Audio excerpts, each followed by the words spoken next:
Good evening, everybody. Welcome to the Irish Cultural Centre, Hammersmith, for our annual Brendan McLua lecture, which is going to take the form of an interview this evening. We're fortunate to have Brendan's daughter, Sinead, with us tonight. And our two guests this evening are Dr. John Kyle and Dr. Aaron Edwards. Some of you will have known Brendan McLua. For those of you who didn't know him, he was born in County Cllr and was co-founder of the Irish Post newspaper. He had a razor-sharp intellect and will be remembered as a towering figure in the history of the Irish in Britain, who raised the standing and self-worth of an immigrant population to that of a community proud of its roots, its language, sports and identity. He championed the development of hundreds of Irish community organisations and voluntary associations, most notably the Federation of Irish Societies, which is now known as the Irish in Britain. Challenged prejudice and racism against the Irish in Britain and fought against disadvantage, discrimination and miscarriages of justice, and worked tirelessly for the cause and peace and justice in Ireland. This is an extract from an early day motion in the House of Parliament after his death. I'd like to introduce you to Dr. John Kyle, who was born in East Belfast and attended Grosvenor Grammar School and Queen's University Belfast. He graduated as a medical doctor in 1975 and practiced medicine in Belfast and Dublin. He was co-opted onto the Belfast City Council following the death of party leader and MLA David Irvine in 2007. Dr. Aaron Edwards is Senior Lecturer in Defence and International Affairs at the Royal Military Academy, Sandhurst. Prior to this, he was Project Leader in the International Conflict Research Institute at the University of Ulster. He holds a BA Honours in Modern and Contemporary History from the University of Ulster and an MA in Irish Politics and a PhD in Politics and International Studies from Queen's University. I'd like to thank Dr. Ivan Gibbons in particular, one of my colleagues on the board here, who arranged this event and did all the hard work. He's unfortunately unable to attend because he recently had surgery on his leg. So hopefully he will see the recording we're making of this event. Could you please put your hands together for Dr. Aaron Edwards and Dr. John Kyle.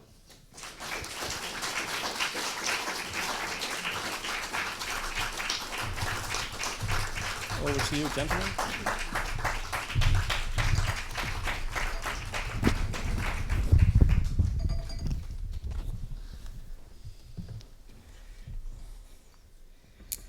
Good evening. Evening, everyone.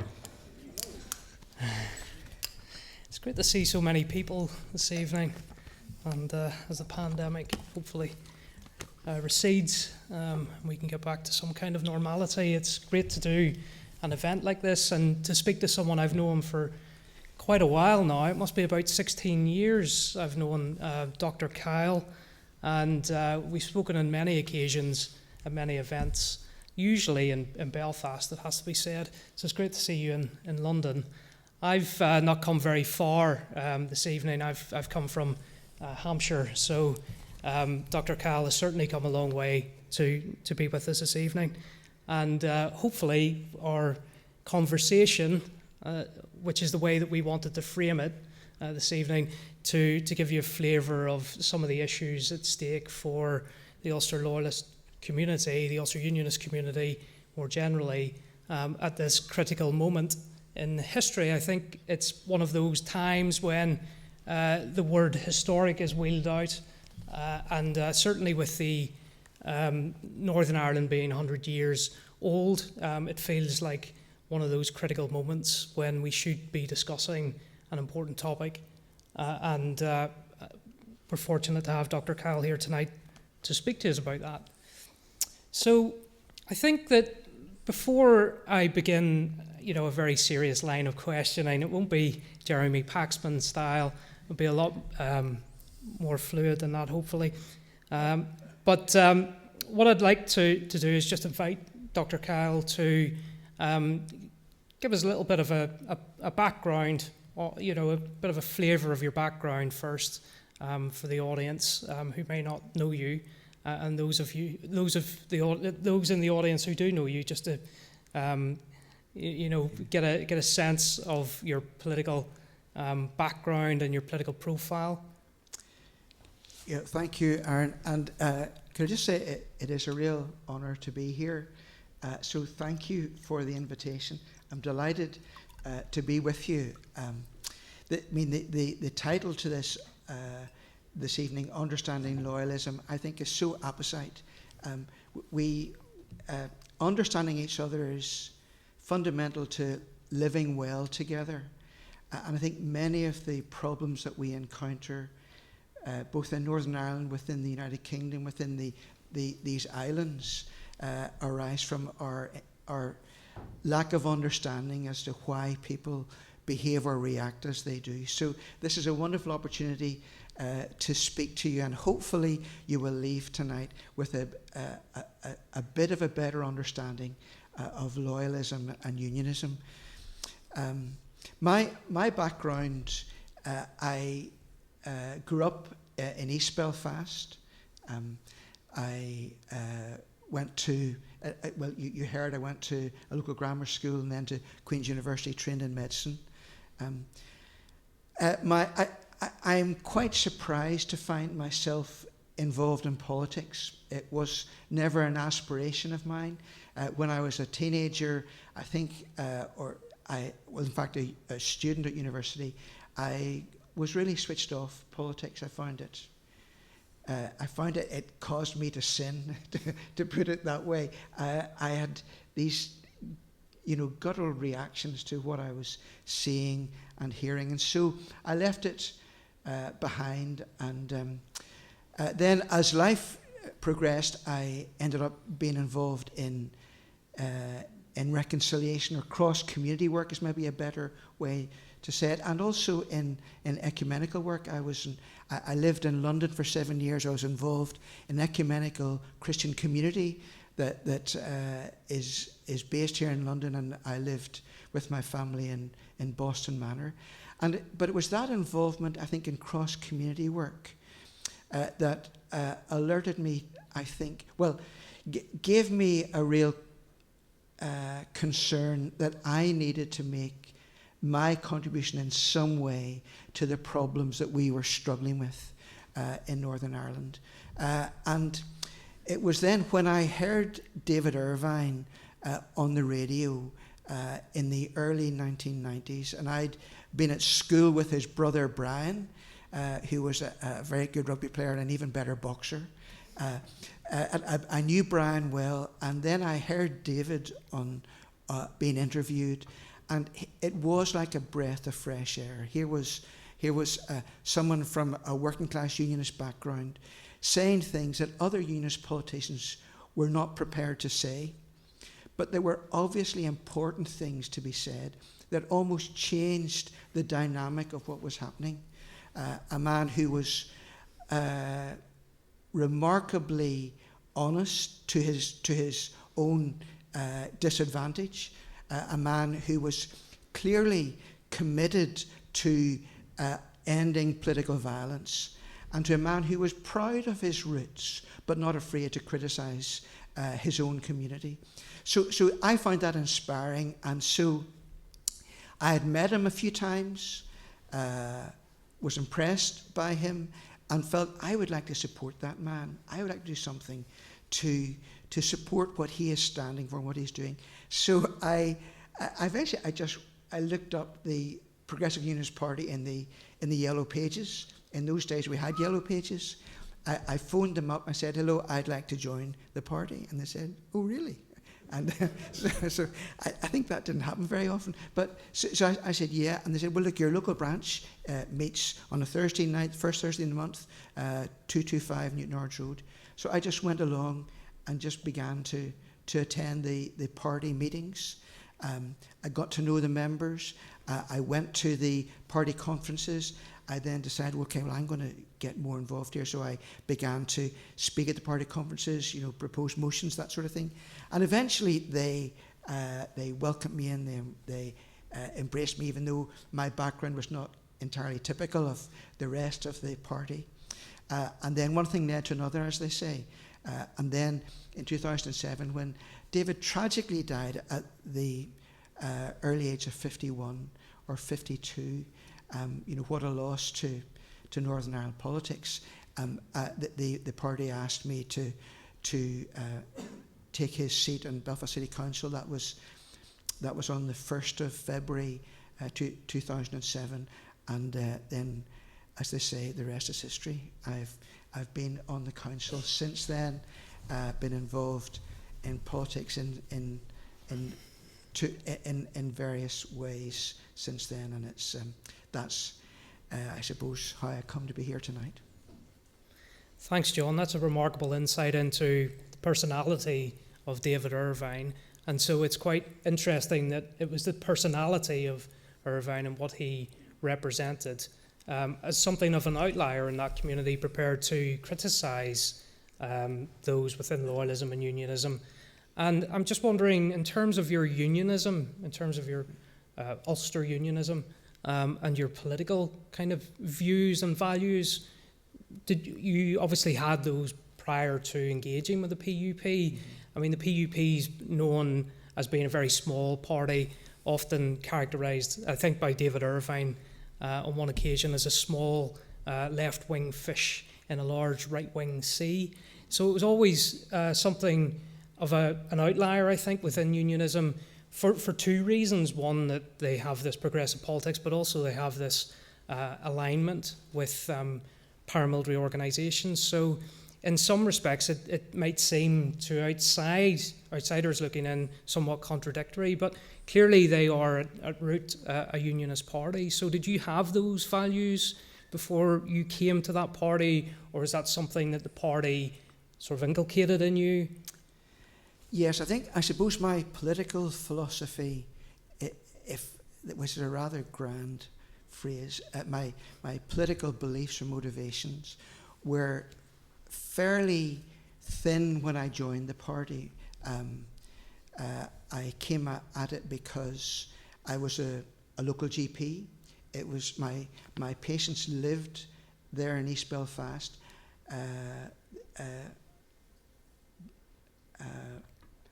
They lived, I think, in very difficult and challenging circumstances, many of them.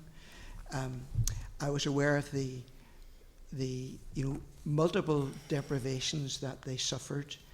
I was also conscious that unionism was poor at representing its voters. Often the votes were taken for granted. In terms of addressing those socioeconomic problems, unionism, I think, was by and large very poor at it. It focused on constitutional issues. It focused on trying to rebuff republicanism and nationalism. There were some notable exceptions to that, but by and large, I think unionism did a poor job in terms of trying to address very significant social and economic problems that were embedded in those working class communities.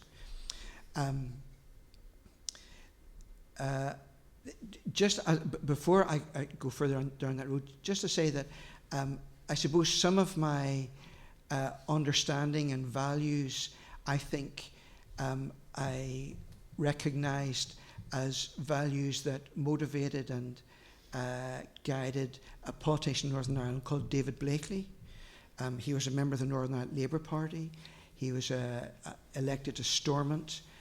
He was an outstanding politician, a man of the left, a man of Christian conviction, a man who was often different, swimming against the tide. You could use that cliche for him because I think it is appropriate.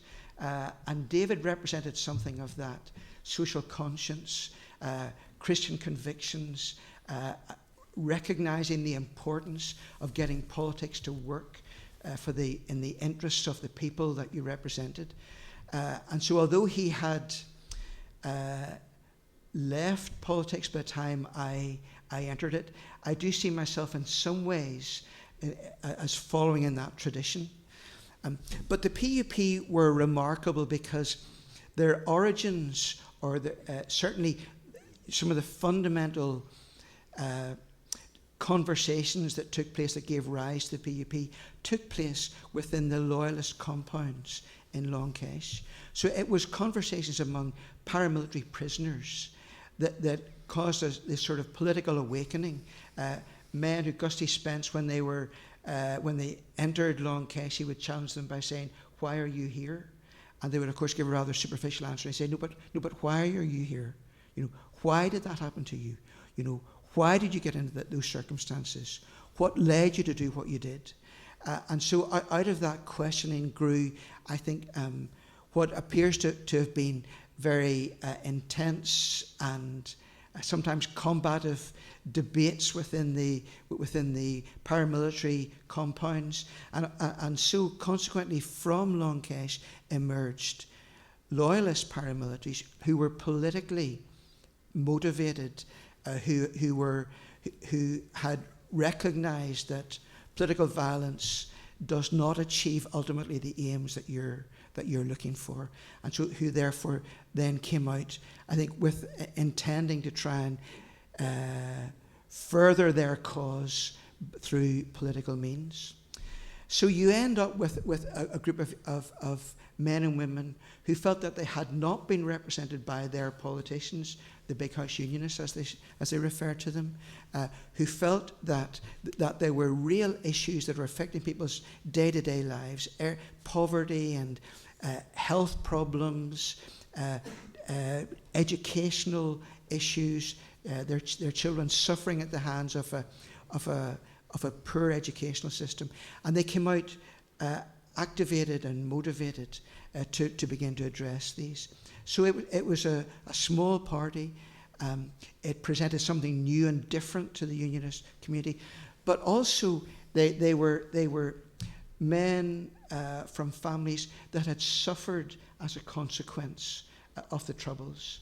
Now they were involved in it. They were men who acknowledged their role, and in one of Gusty Spence's famous speeches expressed their true and abject remorse for the suffering of innocent victims and families. But they were men who were changed by that, who saw that actually we need to address the root causes of this conflict. We need to find some alternative way to address the problems that have given rise to this dreadful, or what David Irvine called this dirty, stinking little war. And so they were people who, I think, when it came to trying to address the conflict in new ways, to try to reach out to the enemy, they were people who were prepared to take risks, prepared to do new things, prepared to challenge some of the old thinking, and that, I think, attracted me. And I felt, here are people who are doing something actually that is quite radical and has the potential to make a huge difference to this country. That's how I end up finding myself wanting to work with David Irvine to support him in what he was doing. Now, you're on record, John, as saying that loyalism has been represented as a bit of a stereotype, and the picture you paint there is very complex. So you do have paramilitaries who, for one reason or another, took life and conducted, a violent campaign, but also who then searched within their own, political consciousness when they were corralled into the University of Terror, as it's been referred to in Long Kesh, and they've started to sort of be a little bit more circumspect, a little bit more introspective, and a little bit more internal seeking of answers. And so that doesn't really fit the stereotype of, a tattooed, muscle-bound, fitness fanatic inside a prison who doesn't read books. And often in the literature and even in informed literature on the Troubles, we still get that stereotype of Irish Republicans of one hue or another, being very bookish and sitting down and reading everything from autobiographies and biographies of their heroes through to much more politically informed tomes, and yet loyalists have been sort of sidelined. Although you obviously rightly have referred to sort of research by Dr. Tony Novosel in the United States, who has pointed to another alternative reality. And so for you entering into that, it must have been quite discombobulating that you entered into a small party with so many different people involved in it. And, did you find when you joined that you were made welcome, that you were at home in that sort of mixed company? It was a fascinating couple of years as I got to know the Progressive Unionist Party and as they got to know me. Many of them, I mean, Aaron, you're quite right, many of them had been failed by our education system. David Irvine himself left school just before his 15th birthday.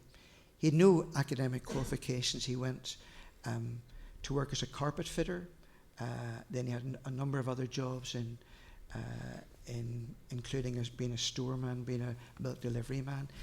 And he was not unusual. There were many people in the party who had left school with a negative experience of school, a feeling that they were stupid or whatever. And yet some of them were remarkably intelligent, thoughtful, perceptive, and so it was very interesting for me to meet them.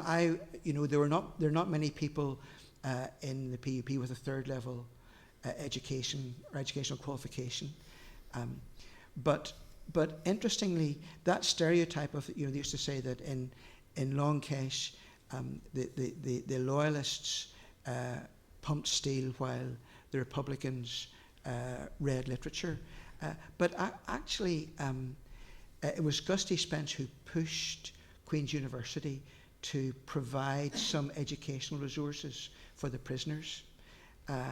And a significant number of loyalist prisoners left with degrees, some with first-class honours degrees. I know one who left with a first-class honours degree in mathematics. Billy Hutchison, my party leader, did a degree in town planning.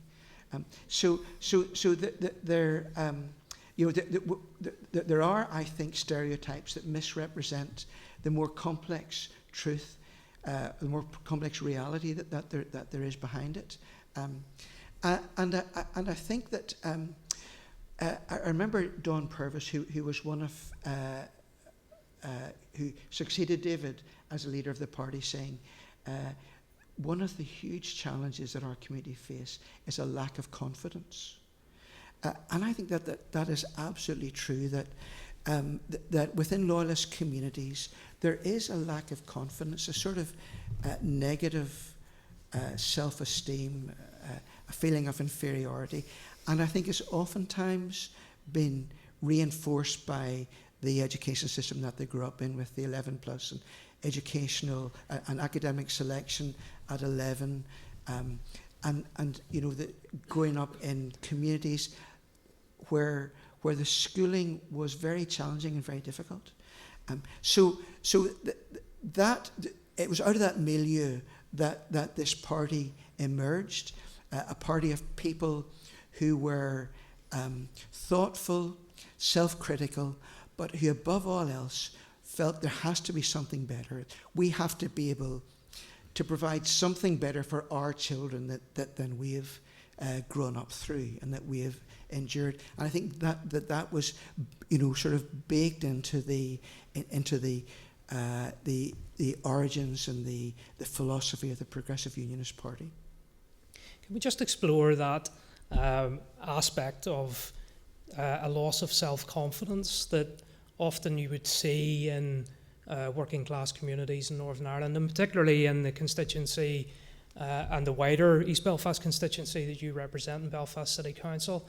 And I think that there has been a view that that the structural inequalities there have meant that the politics has in some ways stayed the same.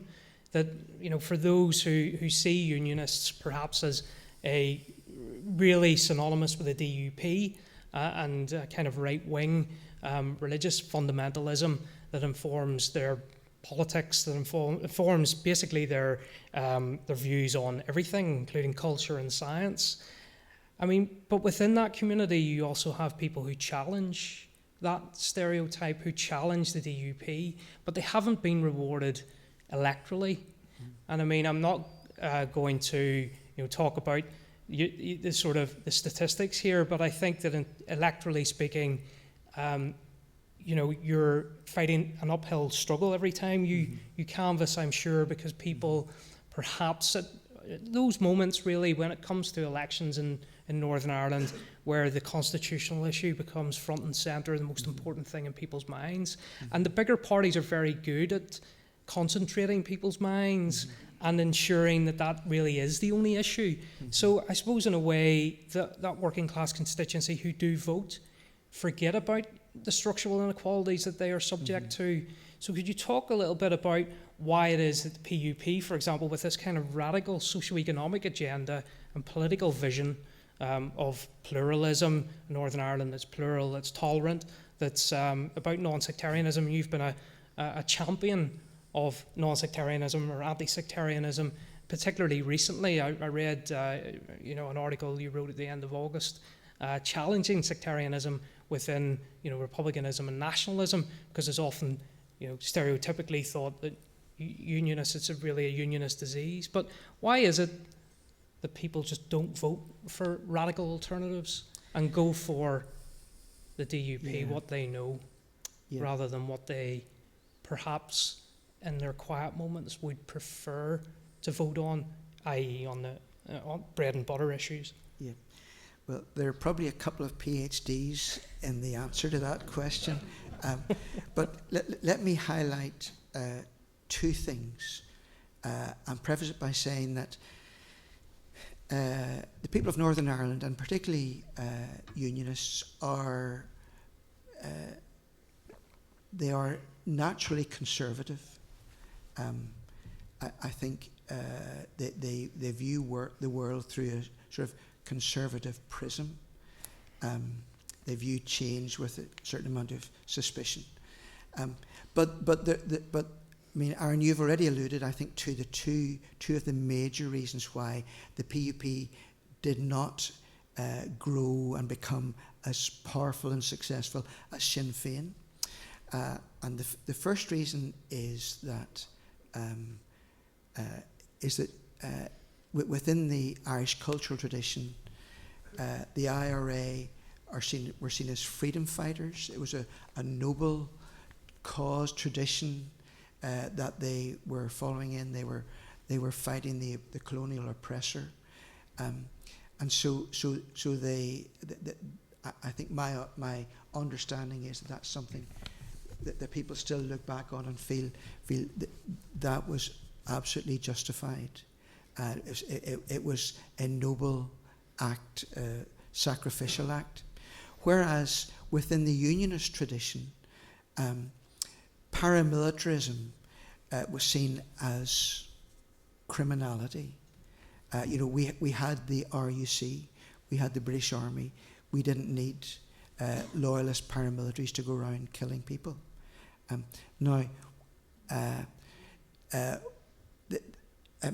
That is true.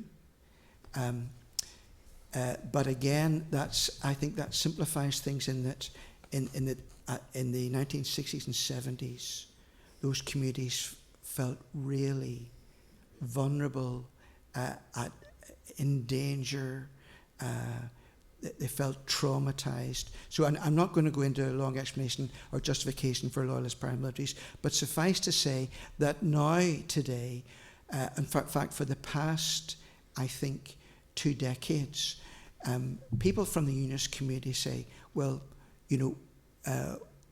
we don't need paramilitaries. In fact, we don't want paramilitary organisations. Now, those who have served with, those who were combatants, I think they have They have come on a long journey. And in fact, if I could just divert to say that when it came to addressing the conflict, when it came to winning the peace, when it came to achieving the ceasefires, it wasn't the unionist politicians who did that. It was the loyalist communities who pushed for that.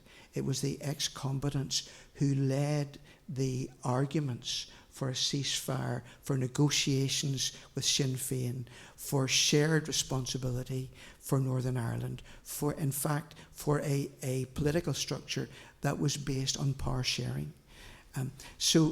But to move to the present, most people from a unionist background have enormous difficulty bringing themselves to vote for a party that is associated with a paramilitary organisation. And I absolutely understand that.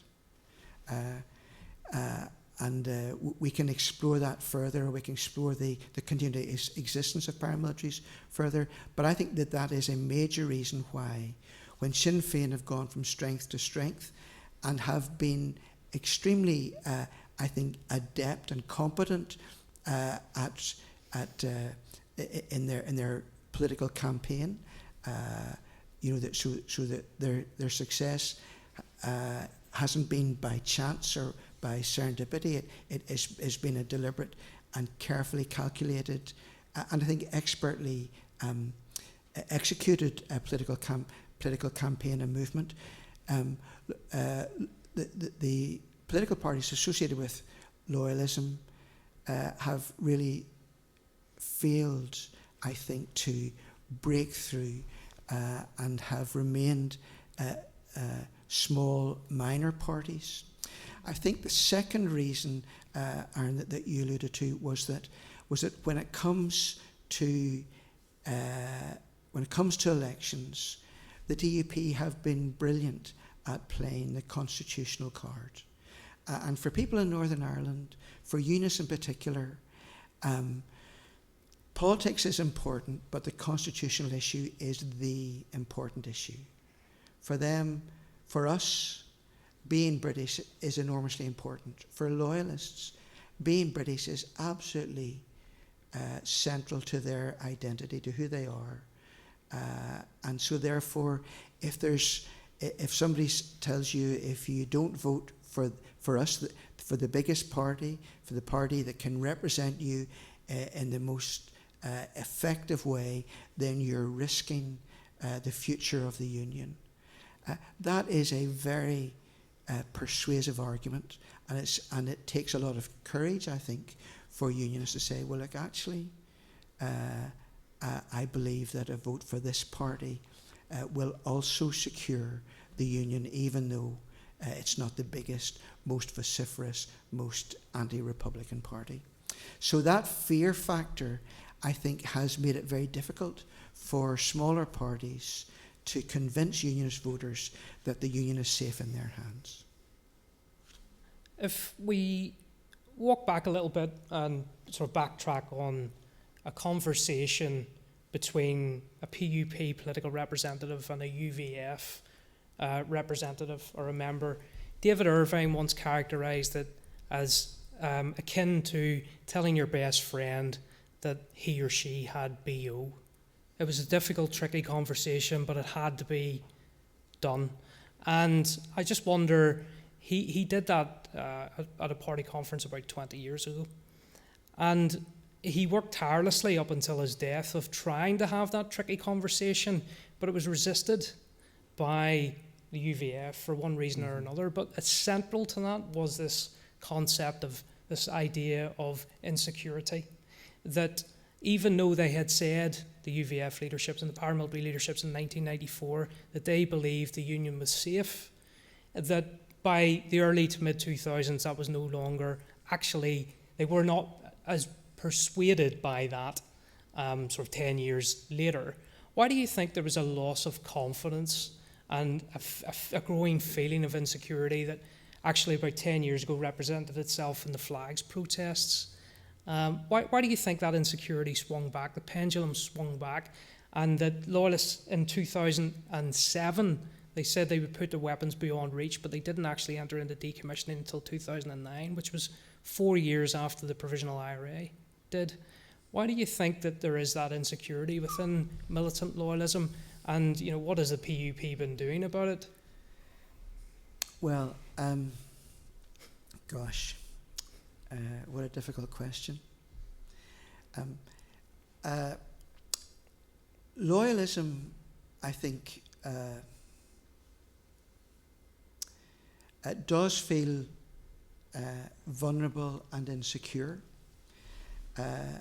It's partly because the demographic changes in Northern Ireland are such that unionists, from being a majority, are now a minority. It's partly because they feel that whereas Irish nationalism has got enormous, has influential friends in North America. The Irish government, I think, have been steadily supportive of the nationalist community. The loyalists feel that actually, while they're loyal to the Crown and to the United Kingdom, that sense of loyalty is not returned oftentimes by the people in Great Britain. Perhaps it's unionism's own fault. We don't do ourselves any favours when it comes to making our case. And more often than not, we choose not to make our case. I think that unionism feels somewhat isolated, and loyalism feels even more isolated. There are very few people who are prepared to go into bat for that community, and so there is an insecurity there. There is a vulnerability there. There's a lack of confidence, and also over the past 2 decades, there's been a feeling that the spirit and the commitments in the Good Friday Agreement have not been honoured by republicanism. That is to say, there hasn't been parity of esteem. There hasn't been the freedom to celebrate their culture. There has been a sort of an undermining of Britishness in Northern Ireland. There's been an opposition to them celebrating their culture and things that they feel are important. And so they have felt that they have been in retreat, on the back foot. So for example, to wear a poppy to work was construed as a political gesture, and it was inappropriate. So for many working class prods, they're told, "I'm sorry, you can't wear a poppy when you're coming to work. That's not appropriate." When it came to parading, and I know that parading is a difficult issue, but when it came to parading, parading is a huge part of loyalist culture. The bands are an important part of it. Young men and young women, go through, join a band. It's often a band that their fathers and their grandfather was in.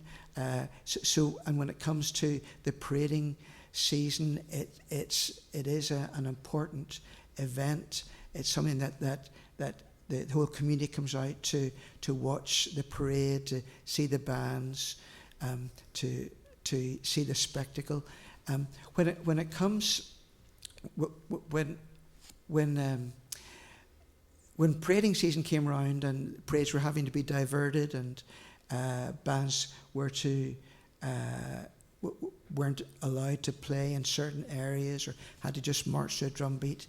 All these sorts of things, it created the impression that our culture is not welcome here, it's not acceptable here, it's been more and more restricted and constrained. And so that, I think, has led to a defensiveness, to a resentment, to a sense of grievance. And I think that underpins the insecurity that you often see that is expressed in a belligerence, sometimes an unnecessary aggression, sometimes a rather an anger, making an argument in a way that's angry and aggressive. And that, of course, is counterproductive. But that, I think, is the experience that lies behind those expressions of grievance and of dissatisfaction. And that feeling of disaffection, I would refer to it, has had new life breathed into it recently with Brexit, of course, and the opposition to the Northern Ireland Protocol, which we must talk about, at least in not thrusting any more difficult questions on you, John, but I think that it would be remiss of us if we didn't talk about Brexit and what that means for unionists and for loyalists particularly. Yeah.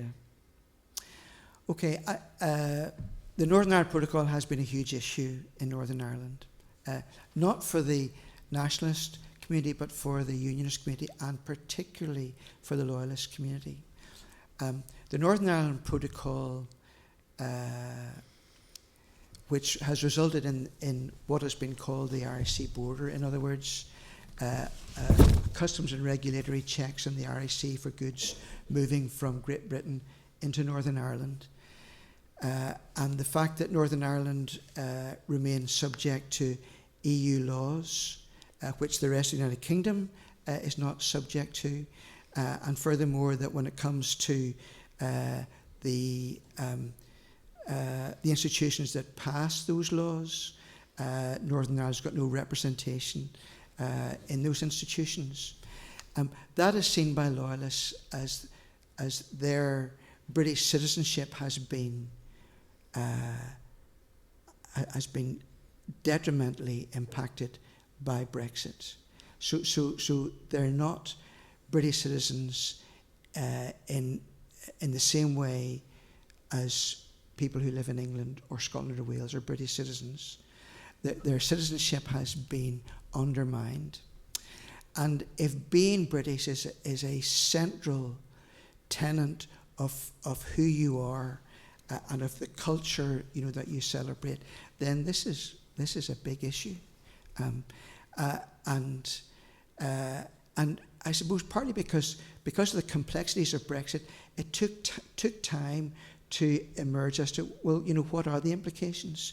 So when people heard, for example, that they couldn't visit friends and family in England with their pet dog and then bring the dog home again without getting, a veterinary certificate to say that the dog was rabies free, then or the dog had to go into quarantine, for 4 weeks.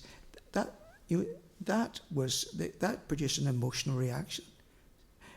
Or if somebody was moving from Coventry back to Cllr, if they're told, well, you've got to drop an inventory with every single item which you must have a customs declaration for every single item, including down to cups and saucers and teaspoons, in order to move back. They say, well, what's all this about?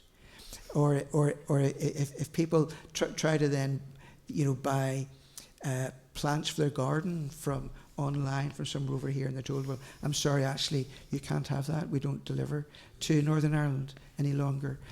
It's an issue. I had a friend who was trying to buy a canopy for his back garden online, and every online site he went to, when he gave his address, said, I'm sorry, we don't deliver to Northern Ireland. So those sorts of things create an emotional reaction. So loyalism and unionism felt, well, hang on a second here. Our citizenship, it has changed as a result of Brexit. And then if we set it in the context of the Good Friday Agreement, mean, I am a huge supporter of the Good Friday Agreement. I think it was a remarkable achievement. I think we owe a huge debt of gratitude to the politicians, and particularly to Senator George Mitchell, who I think was a genius in how he handled it. It created a political settlement that was finely balanced. It was nuanced, it was multi-layered, and it was balanced in a way that both traditions were respected, both traditions were able to say, yes, we can accept this and we can work with this. But it was this balance between north-west and north-south and east-west. But the feeling of within the unionist community is the northwest dimension of the Good Friday Agreement has been protected through the negotiations around Brexit. But the east-west dimension has suddenly been impacted. And that freedom of movement between east and west, those supply lines for businesses in Northern Ireland from GB, they've all been impacted, by this Brexit. So the Good Friday Agreement is not what it was. It has been damaged by the Northern Ireland Protocol. So that is why there has been such a reaction. Now,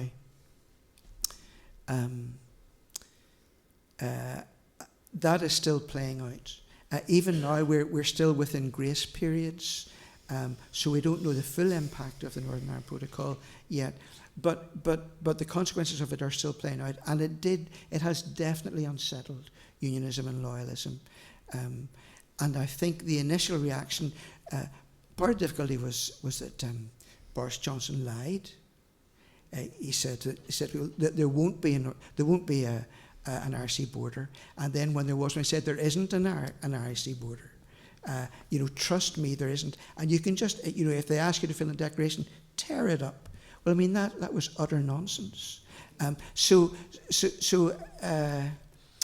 That I think has caused considerable anxiety, insecurity, and anger in Northern Ireland, and we're still trying to work that through and see, well, what can we do to resolve this issue now? I think it can be resolved. I think that the European Union has said, okay, we agree, there need to be changes. The British government have said there needs to be a renegotiation of the Northern Ireland Protocol. All parties more or less agree, okay, this, as it stands, it's a recipe for further instability in Northern Ireland. We do need to address this.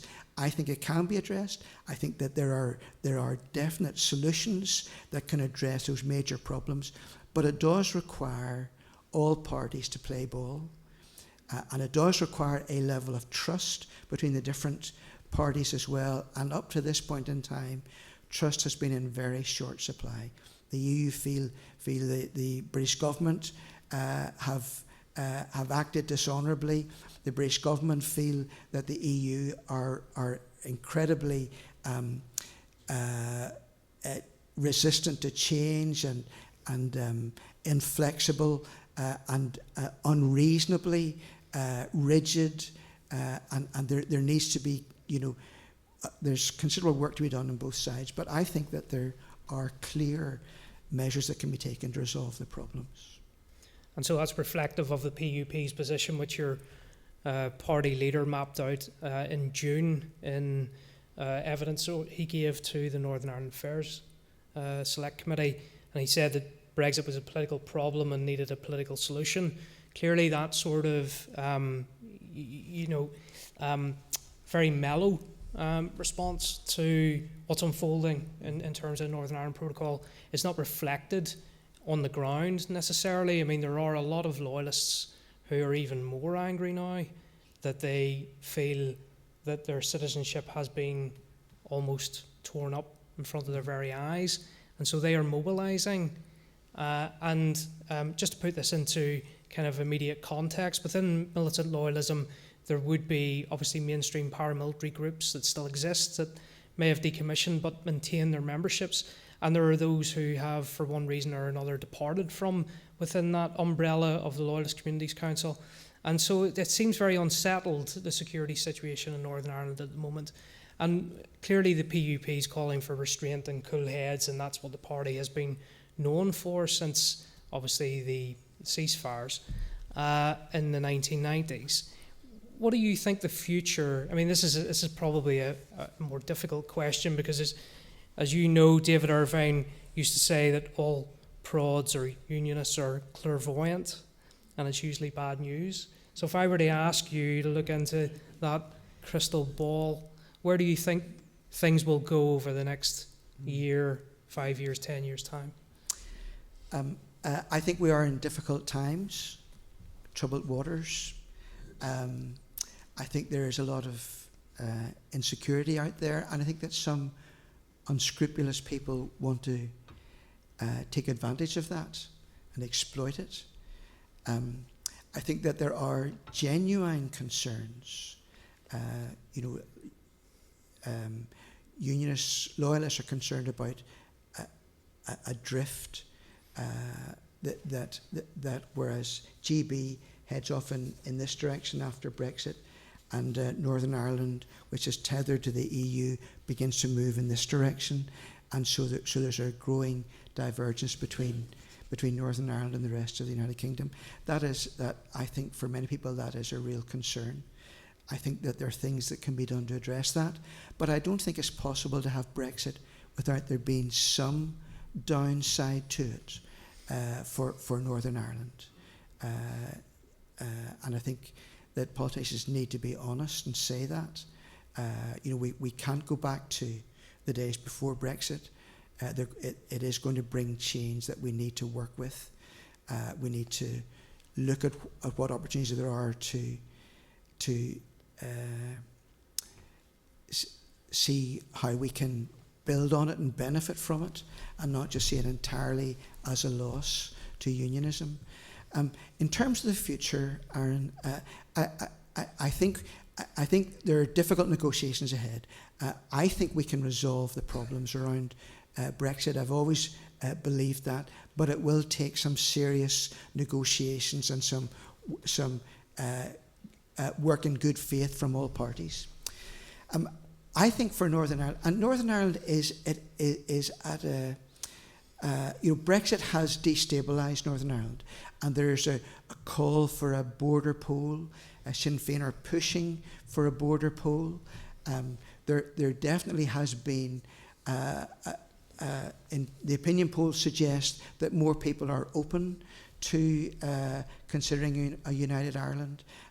Many of the middle ground, middle class community in Northern Ireland who would have voted Remain don't view a united Ireland with the negative analysis that they had maybe 20 years ago. So definitely the mood has changed. However, a border poll that results in 52% in favour of United Ireland, 48% in favour of remaining United Kingdom, to my mind would be an absolute disaster.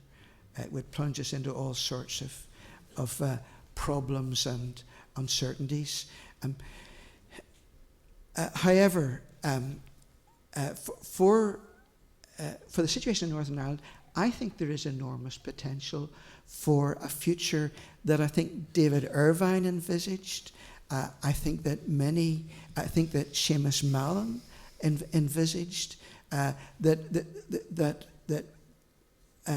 politicians in the past were more confident could be achieved, and that is a Northern Ireland that is an inclusive Northern Ireland that's based on mutual respect, that's based on consent, where we learn to live together well, where a majority doesn't impose its will on a minority, where our traditions can work together, where our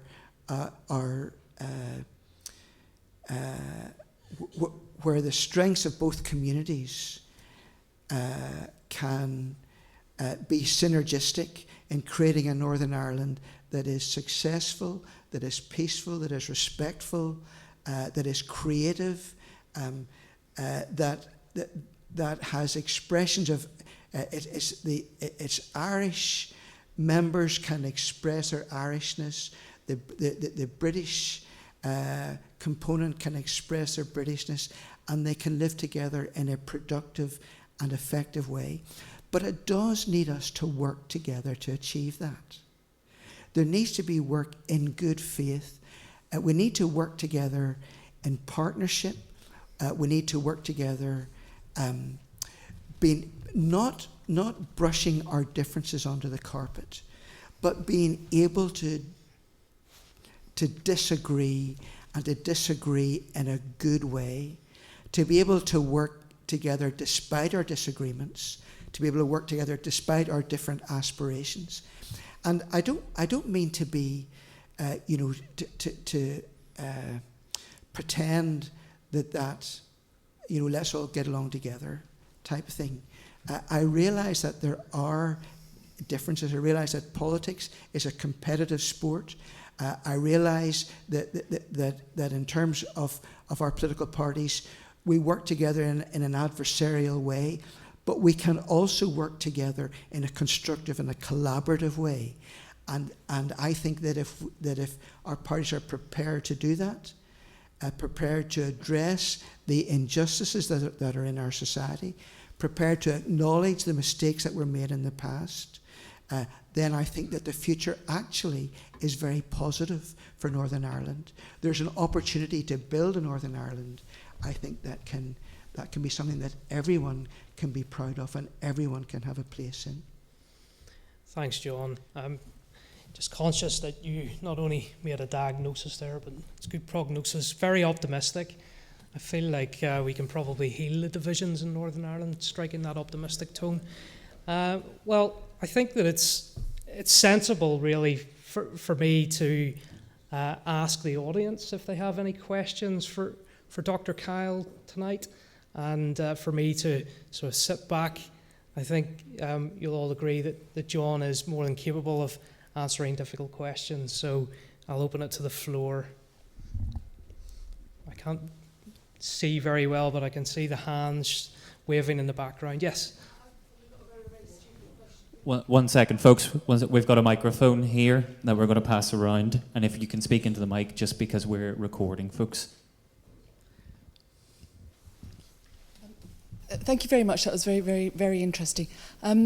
I've probably got a very, very stupid question, but throughout you used the terms loyalism and unionism. What's the difference? Do you want to answer that?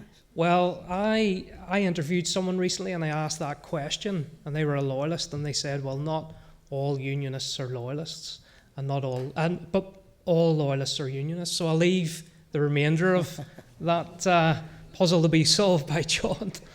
Well, the general understanding is that loyalists refer to working class unionists. And Northern Ireland actually has a significant and difficult class divide. The middle class and the working class cultures are quite different. The middle class characterised by garden centre unionists, working class characterised by marching band unionists. So loyalism is understood by people in Northern Ireland as representing working class unionists. Unionism is the family of those, often the majority from a Protestant background, but those who look to the United Kingdom as their home polity, who identify as being British, and for whom the Queen is their monarch and the BBC is their television channel of choice. So I think that unionism, generally academics would say, it's an idea about how the state should operate. And so equal citizenship and having the same rights as everyone else throughout that United Kingdom is very important. For loyalists, it is even more so. And that intense loyalty to the crown, to the symbolism of Britishness, I think, places them in close proximity to those in working class communities, and where mobilisation, I think, militant mobilisation is more likely to occur. So again, John's drawn the differential between the classes of people, and I think that that's still alive and well in Northern Ireland, even in the 21st century. So historically, unionism political unionism provided the leadership, and loyalism provided the followers, or as we would say in leadership studies, the followership. So they look to the leaders, but unionism provides a context. It's an all-encompassing belief, I think, in identity, the state, notions really that are deep-seated, and beliefs that are deep-seated. So hopefully that goes some way to topping up what John said. It's a very good question, actually. Yeah. Okay. How you doing? How you doing? Thanks very much. It's very interesting. Really enjoyed it. I'm from Monaghan originally, so I feel I'm in the halfway house between both areas. Yeah, an Ulsterman. There you go. I am an Ulsterman. Yeah, that's it. Definitely. Yeah, definitely Ulsterman. But I just want to say, like, I'm in England now 11 years. I live here, and I really have noticed a difference in England. When I first came to England, you'd ask people the nationality, they would say they're British. Now most people say they're English. At least that's my experience. Yeah. There's definitely something going on, similar in Scotland, similar in Wales. And I often wonder, in Ireland, Northern Ireland, why is it people could never have been both? Why couldn't we be British and Irish? In the loyalist community, and even in the nationalist community, why we've always had to choose. And I do know, like, I've got friends all over the place, and I do know unionists will tell me, yes, I am Irish, but it's always Irish to a point. It's always like a limited Irishness. Like, why do you think we could never be the two in Northern Ireland and Ireland? Yeah, and again, that's a brilliant question. The answer is that we can be both British and Irish, and there is a growing number of unionists who would now identify as British and Irish, and I would, and many of my friends would.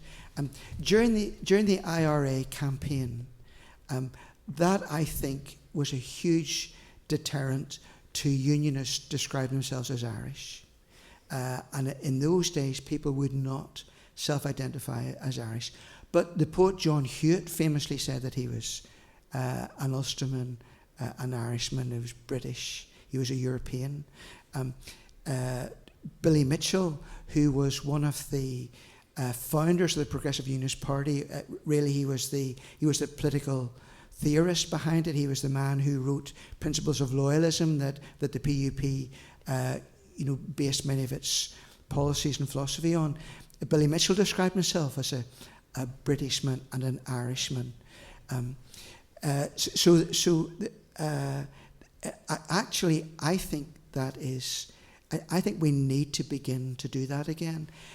I think within the United Kingdom, if you're a unionist, almost by definition, you believe in partnership, you believe in diversity, you believe in working together. You believe that actually there's a richness and a strength in diversity, that the United Kingdom is what it is because of Scotland, England, Wales, Northern Ireland. And so therefore, I think there's no,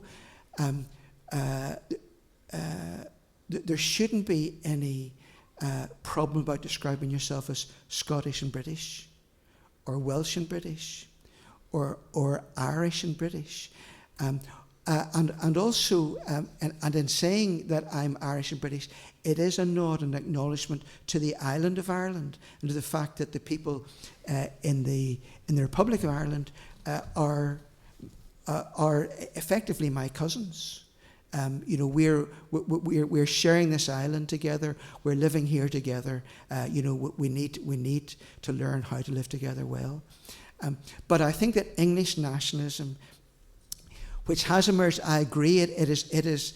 I think Englishness is, there's a greater consciousness of people being English, but I think that English nationalism, I think, is a real problem because the message that it sends out, whether it's intended or not, is that actually, you can join us if you want to, but you're not essential.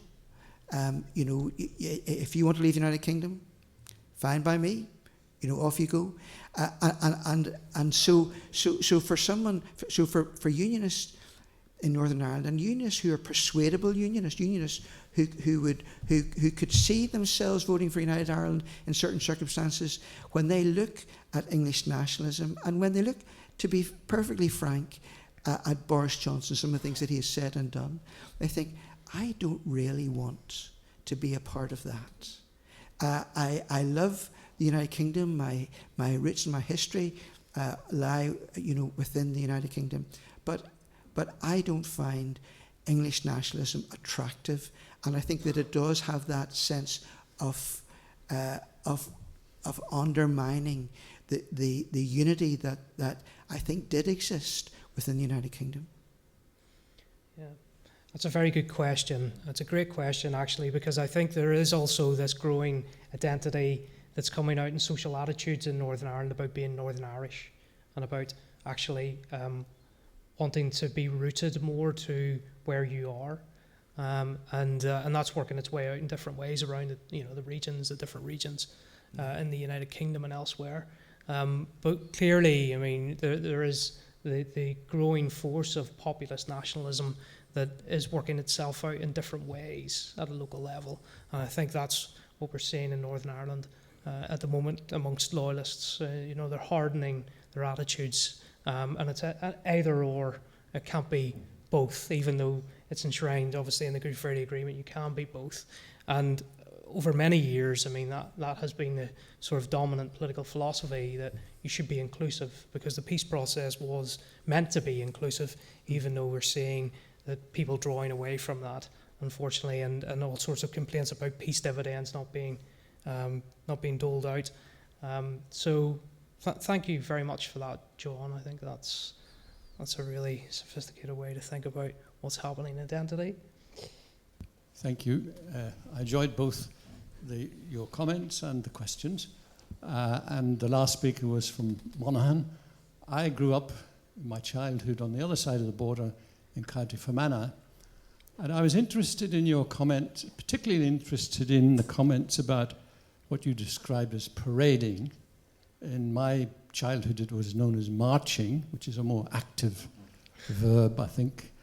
And I understand the whole right to march and the importance of it and its symbolism in the unionist community.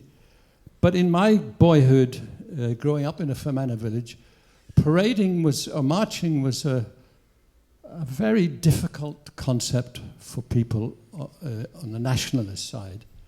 The tunes, for a start off, were often offensive to what we believed in.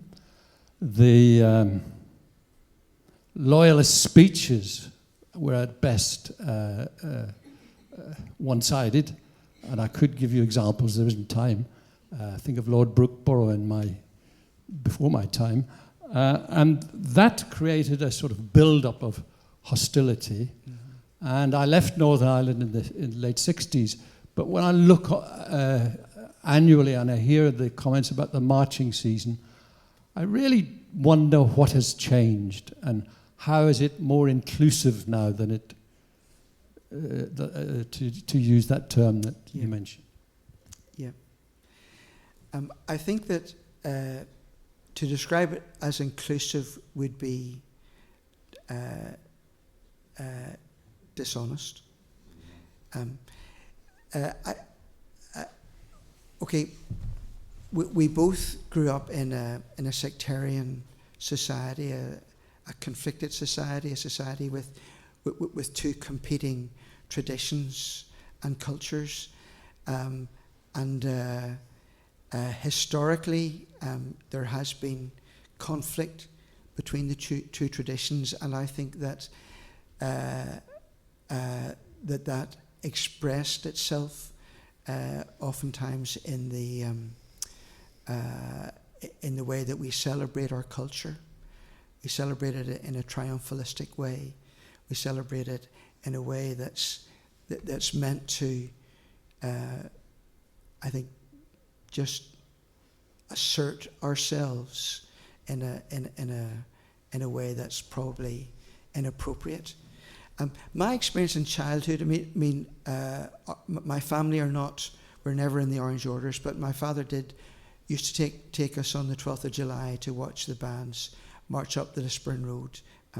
I don't recall that as being a particularly sectarian event, but then I wouldn't, because I'm from a unionist background. I did then go, when I worked in the city hospital, I went to watch the bands march up. There was some years later up the Lisburn Road, and I was actually quite shocked at what I felt was an atmosphere of hostility and aggression that was in the air as they did that. My opinion is that I think in the past decade, the Orange Order and the bands have tried to change the tone and the content of what takes place on the 12th of July. I think that the bands are better disciplined, they're smarter in their turnout, their repertoire has changed. They do play First World War hymns, and there are reasons for that. It goes back to the Somme and the historic significance of the Battle of the Somme and the founding of Northern Ireland. The bands, I think, are better disciplined. The Orange Order have tried to reduce the amount of alcohol that's consumed, and certainly when bands are returning from the field in the evening and they're the worse for wear, that's when some of the worst sectarianism takes place. But I do think that there has been real progress made. Now, that's not to say that it's a family-friendly, totally inclusive, everybody come along, enjoy yourselves event. But I think that there has been a real attempt to celebrate culture in a way that doesn't denigrate your opponent's culture and that doesn't sound triumphalistic and unnecessarily sectarian in the way that you do it. But you're probably unconvinced. Yeah. Hello. Thanks very much for that. That was really, really interesting. I've been waiting for an intellectual exposition of loyalism for a long time now. I grew up in Antrim in a unionist loyalist background and became interested in human rights and the law, and really found it difficult to reconcile that with what I was hearing from unionists and loyalists. And I moved over to England and studied law and became a lawyer. And the more conversations I had with people who were of the professional class in England, who were not interested in Northern Ireland, were apathetic, and were worse, they were actively trying to sell out the loyalist community. They are not interested in the history, they're not interested in the blood sacrifice of the Somme, they're not interested in any of that tradition. And I'm wondering how you reconcile what to me seems like, even from the right wing in England, will be a betrayal to the unionist loyalist people from now until the point at which they no longer have to deal with unionist loyalist people. I'm wondering how you reconcile that and how you would propose to re-engage those people. Sorry, I missed. You're referring to English right-wing nationalists, are you, and their attitude toward Northern Ireland? Have I understood you correctly? Yeah, I would say with Wales and Scotland, they're, as you mentioned earlier, their increasing nationalism themselves tends to favour Irish nationalism rather than British nationalism. Okay, I think the far right is a real problem. I think it's a problem here in England. I think it's a problem in Northern Ireland. I think it's a problem in Europe. And I think that militant form of nationalism is dangerous. I think it's destructive to communities, and I think it pollutes politics. So I don't feel that that's something that we can deal with. I think you need to deal with your nationalism here. I think that we need to deal with our extreme nationalism in Northern Ireland. And nationalism, I suppose, is just not just of the right, but there is a hard and exclusive nationalism that is ostensibly off the left, I think, although they may deny that. But I do accept that there's a growing problem. It goes along with populism. You know, there's a racist element to it as well. I think that we all need to be alert to it. I think that we all need to point out the fallacies that there are undergirding far-right nationalism. I think that we need to be challenging it. But I think that we need to present something better. I think that we need to present a vision of society that is just, that is respectful, that does deal with inequalities, that's not, and that's not, I think, okay, no, I'll stop there. I could get myself into deep water, but I do think that we need to present something that is coherent, that delivers for people, that makes a difference in their lives, and that is a politics of respect, actually. Okay. A question over here. Dr. Kyle, I assume that you know Winston Ray, who was Gusty Spencer's son-in-law. Every 12th of July, he hung a banner outside his house which said, "Don't trust Ian Paisley or you'll end up in the Mayor's prison." The inference of that is obvious, that political unionists rabble-roused and the rabble were the loyalists. I just wonder if in this current situation with the protocol that unionists, and I have to say even your comments tonight sort of put me a bit on edge about that, are in danger of rousing that same rabble, but a different generation, which doesn't understand what violence means. Yes, and you know, I think that danger extends far beyond loyalism. Now, I think that the generation that's growing up, who are under 40, by and large didn't experience the Troubles. And I think they do take the peace for granted. And I think that they sometimes don't appreciate how dangerous sectarianism is. Now, I happen to know Winston Ray quite well.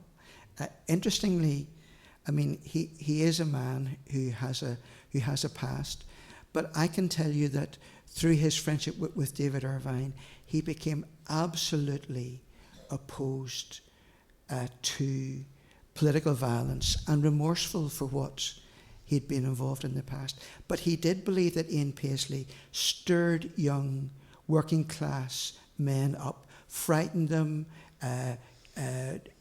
exploited their vulnerabilities, and many ex-combatants would say they were marched up to the top of the hill and marched down again by these politicians who used them for their purposes. So I think that there is an onus on politicians not to exploit or use people playing on their fears. But I also think that we would be very unwise to assume that our conflict in the past has been dealt with, that the future is secure, and that we can turn a blind eye to sectarianism when it raises its head, because it is still a real and ongoing issue in Ireland and beyond. I think there's a real danger also of how that message is spread through disinformation, which we saw back in April, that drove young people out to and into harm's way by becoming involved in violent riots with the police. And do you see that as something that's likely to rear its ugly head again in the coming months, as the DUP, as unionists try to radicalise their base, if I might use that phrase, which we would probably know more acutely here in England? I think that violence is unlikely, actually. Now, not everybody agrees with me on that, but I think political violence, rioting, is unlikely. But you've got to realise that that once rioting starts, it develops a life of its own. So you've got to be very careful. I think there's still such a weight of public opinion opposed to political violence that people will argue against it, will suppress, or will oppose those who are suggesting it or trying to stir it up, trying to initiate it. So I think it's unlikely. But what I think is a greater danger is that if we get back into sectarian politics, 5 or 10 years down the line, sectarianism will lead to divided societies, will lead to anger, grievance, disaffection, and that can be very detrimental to both to communities, to human flourishing, and to the political process. So I know Aaron does think it is a real possibility, and others are saying the same. From what I can see from my standpoint, I think it's very unlikely that we will have political violence in the foreseeable future. But if there were a border poll, as I suggested, that came back at 52%, 48%, then all bets are off. I think that's a very difficult situation. We know how difficult Brexit was, and the stakes, I think, are even higher in a Northern Ireland border poll. That's not to say that's not to say to give unionists an absolute veto. I think we need to allow time for Ireland and Northern Ireland to evolve and develop over the next couple of decades, and then see what happens.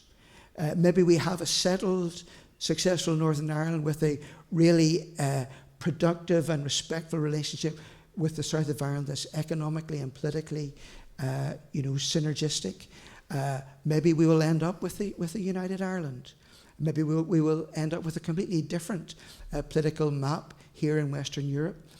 It's not that I think that we should pretend that those questions don't exist, but I think that if we prematurely plunge into some of those debates and arguments, then I think we are creating problems for ourselves that we would be very unwise to create. That was an excellent sort of, not exactly explanation, but setting out. It was one of the best things I've heard in terms of what's happening with loyalism. Another thing that was really good was the Patrick Cllr programme, which I thought, again, was one of the best things that have actually made loyalism seem like real people, real issues, because, as you say, it's all seen as stereotypical. But I do know that what you said at the beginning about Gusty Spence and the people in Long Kesh, when they came out and they were thinking their thoughts and thinking about, well, where does this go in the future? Then you had Martin McGuinness and the people in Sinn Féin doing it. And as you say, Sinn Féin were very, very skilled politically, and they managed to sort of gather momentum and get themselves sorted out. But within loyalism, that hasn't happened. But I know that on the ground, people who had come from, particularly that background, the person who was interviewed by Patrick Cllr, who had been in Long Kesh, who had probably killed people and whatever, had come through that. And he was talking to the young person in the next generation. And after that discussion saying, look, I did all this, I ruined my life, I ruined other people's lives, and for what? No, we haven't got anywhere, it doesn't work. But the young person wasn't actually convinced. You could see that at the end of that discussion. I know there's good work going on the ground.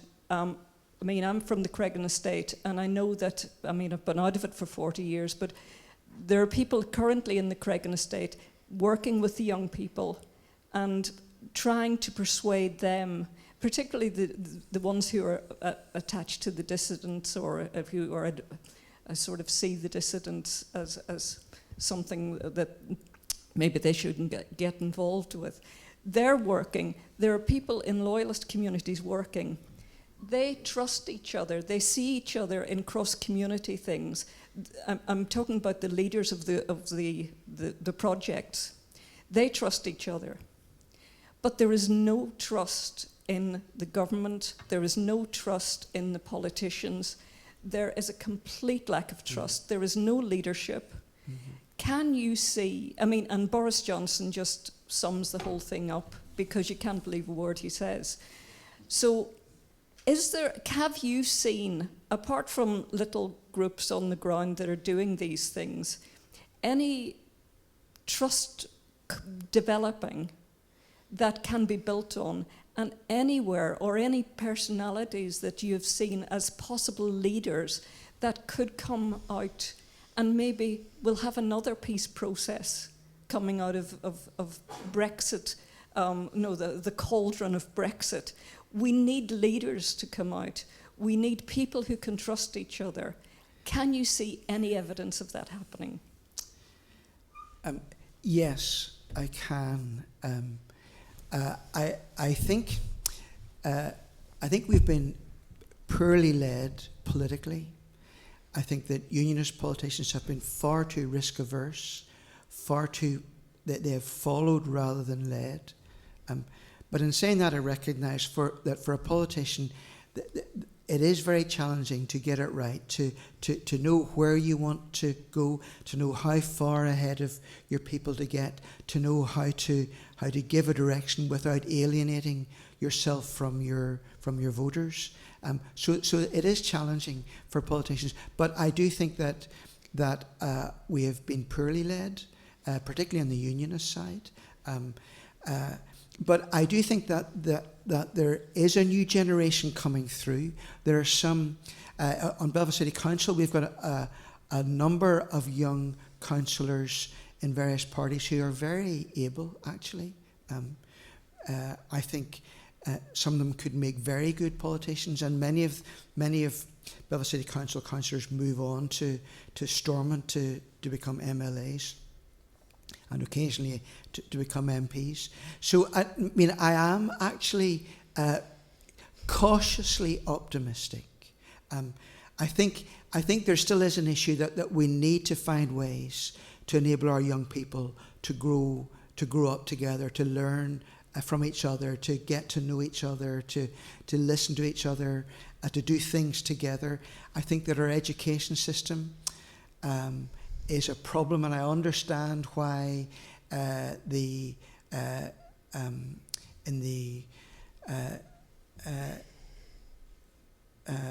within the Catholic educational establishment, how they do put great store by the education that they provide, and they, I think, they have some outstanding schools, and they, the educational system, I think, has served young people very well, from that community. But I do think that we need to find ways to enable our young people to grow up with greater contact, able to think through and talk through their traditions and their history and their understanding of history and their hopes for the future and their aspirations. We still suffer from a dearth, I think, of good politicians, but I'm not pessimistic. I'm cautiously optimistic that we can find a way forward together. We're just going to have one last question here. One of the things that surprises me is why so many unionist politicians still, and indeed the unionist community, still look to Britain and British politicians and the British government to save them, protect them. Whereas if you look at history, most British governments have either used or ignored Northern Ireland. You can go back to Randolph Churchill in 1886 playing the orange card when it suited him to do so for his own political purposes and the Conservative Party's purposes. To Lord George and partition in 1921, I mean, Lord George wasn't doing this in order to protect the unionist people of Northern Ireland. It was simply to get the Irish question off the table.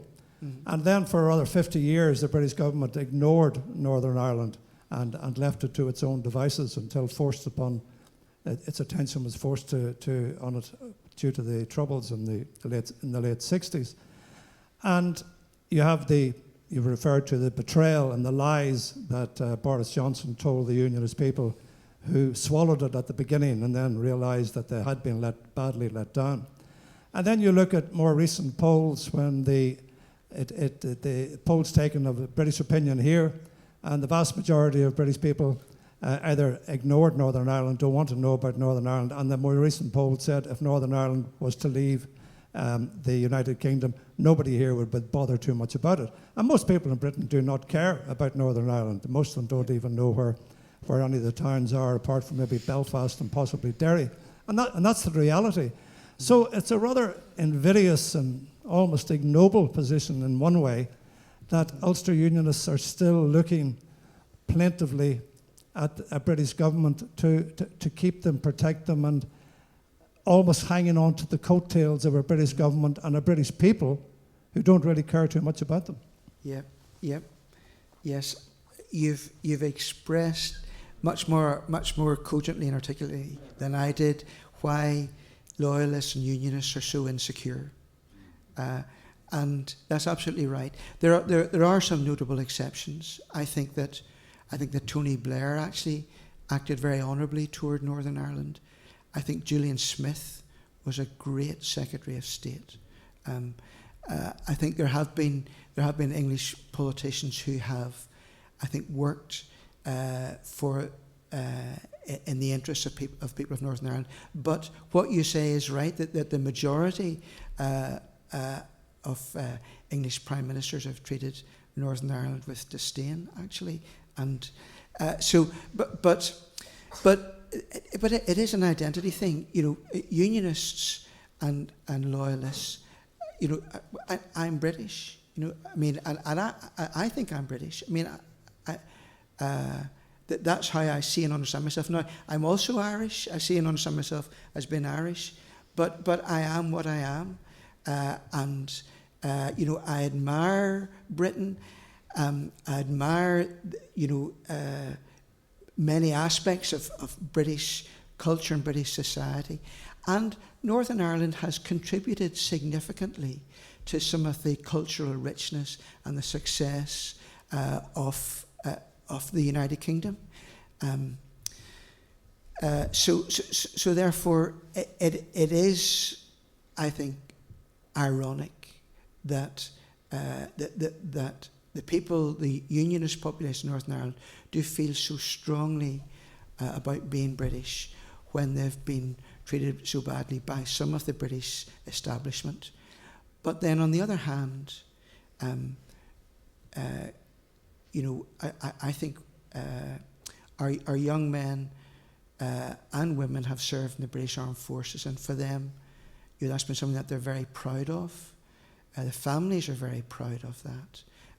That, you know, that we know that we gain from being part of the United Kingdom. In fact, we believe as unionists that actually Northern Ireland's interests are best served by being part of the United Kingdom, while still having a respectful and productive relationship with the south of Ireland. So you know, you've highlighted the irony of the situation, and I hope that maybe my comments have helped you to perhaps understand a bit more why we are where we are and we are who we are.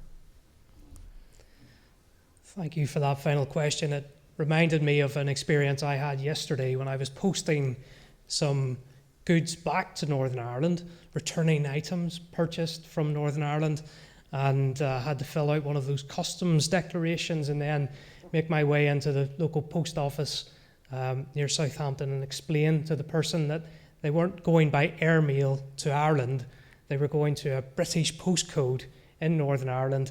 Of course, it took more than 5 minutes to explain that, even though it was sent by special delivery, so it must be part of the Royal Mail system. But anyway, so I think that unionists do feel that kind of identity crisis on a day-to-day basis, but it's about explaining, I suppose, to others who may not share those views really what they're all about. And hopefully you'll agree that Dr. Cllr has done that this evening. And I'd just like to thank you all, first of all, for coming this evening, and for your patience in terms of my questions to Dr. Cllr. But I'd like to invite you now, please, to show your appreciation of Dr. Cllr this evening. Thank you very much.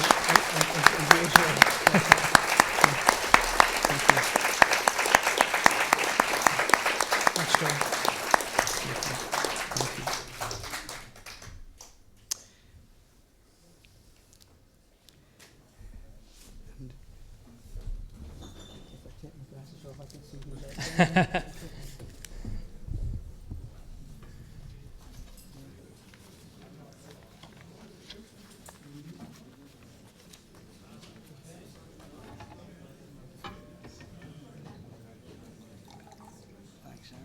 Hopefully the questions weren't too difficult.